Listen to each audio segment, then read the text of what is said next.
आगाह कयां कि कोटिजी मां गोपांग ऐं लुंड बिरादरी जे विंदुरनि में झेड़ो थियो आहे। 8 ॼणा ज़ख़्मी थिया आहिनि। अव्हांखे ॿुधाईंदा हलूं ज़ख़्मियुनि में बशीर गोपांग, वहीद सारंग, गुल मोहम्मद ज़हीर ऐं ॿिया शामिल आहिनि।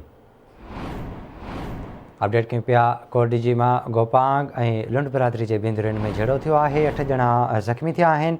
ज़ख़्मियुनि में बशीर गोपांग, वहीद सारंग, गुल मोहम्मद मखणो ऐं ॿिया शामिल आहिनि। जॾहिं त ज़ख़्मियुनि मां 3 ॼणनि जी हालत गणिती जोगी ॿुधाई पई वञे। अहम ख़बर अवां ताईं पहुचायूं पिया। कोटिजी मां गोपांग ऐं लुंड बिरादरी जे विंदुरनि में झेड़ो थियो आहे। 8 ॼणा ज़ख़्मी थिया आहिनि।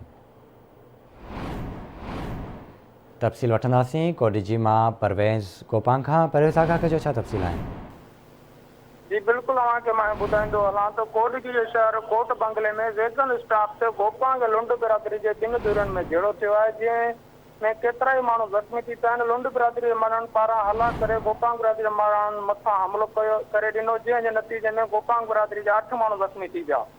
ज़ख़्मियुनि खे सिविल अस्पताल खैरपुर मुंतक़िल कई वियो। ज़ख़्मियुनि में बशीर गोपांग, वहीद सारंग, गुल मोहम्मद ऐं ज़हीर मखणो ऐं ॿिया शामिल आहिनि। ज़ख़्मियुनि में 3 ॼणनि जी हालत गणिती जोगी ॿुधाई पई वञे, जिन खे खैरपुर अस्पताल मुंतक़िल कयो आहे। ठीकु आहे परवेज़, वॾी महिरबानी अव्हांजी तफ़सील खां आगाह करण।